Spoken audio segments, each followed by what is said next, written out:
ضلع سانگڑ جو کہ تیل کے ساتھ ساتھ زراعت کی دولت سے بھی مالا مال ہے، پر سانگڑ شہر کی عوام کو تفریح جیسے مقامات سے محروم رکھا گیا ہے۔ تفریح کے نام پر 5 پارک تو بنا دیے گئے، پر وہ پانچوں کے پانچوں اس وقت غیر فعال ہیں۔ سانگڑ شہر کا سب سے بڑا پارک گلشن لطیف پارک اس وقت کچرا کنڈی کا منظر پیش کر رہا ہے۔ ہر سال کروڑوں روپے کی لاگت سے آنے والا بجٹ کرپشن کی نظر ہو جاتا ہے۔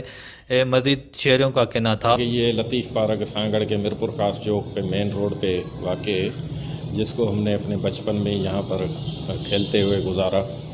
تو مطلب 2000 کے کچھ اوائل میں جب یہ فلڈ آیا تھا، اس میں یہ پارک جو ہے ڈیمیج ہو گیا تھا۔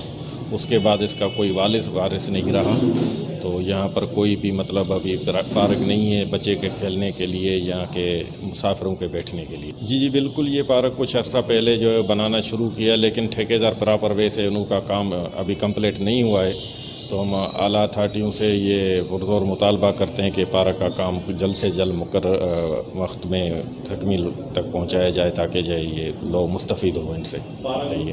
یہ پارک ایک زمانے میں سانگڑ کی شان ہوا کرتا تھا، ہمارا بچپن بھی انہی پارکوں میں گزرا ہے۔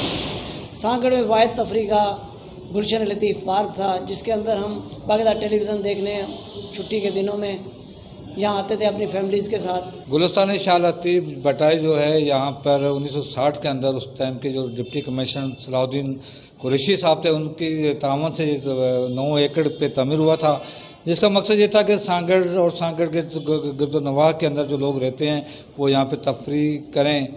اس کے ساتھ ساتھ یہاں پہ جو دلچسپ جو بات یہ تھی کہ گلستان لطیف کے اندر جو تمام جو گھنے جو درخت تھے، سایہ دار درخت تھے یہاں پر، اس ٹائم یہاں پر جو لوگ جو کھپروں سے عمر کوٹ اور ٹنڈو مٹھا خان و دیگر علاقوں کے اندر جو سفر کرتے تھے، وہ بسوں کے انتظار کے لیے یہاں پر تب رہتے تھے، انتظار بھی کرتے تھے۔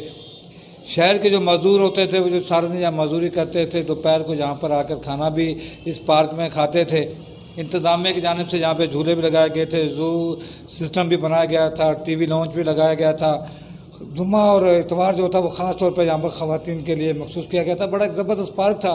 سانگڑ شہر کی عوام نے حکومت وقت سے یہ مطالبہ کیا ہے کہ گلشن لطیف پارک پر ہونے والی کرپشن کی انکوائری کرائی جائے اور گلشن لطیف پارک جلد سے جلد فعال کیا جائے، تاکہ سانگڑ شہر کی عوام کو تفریح جیسے مقامات مل سکیں۔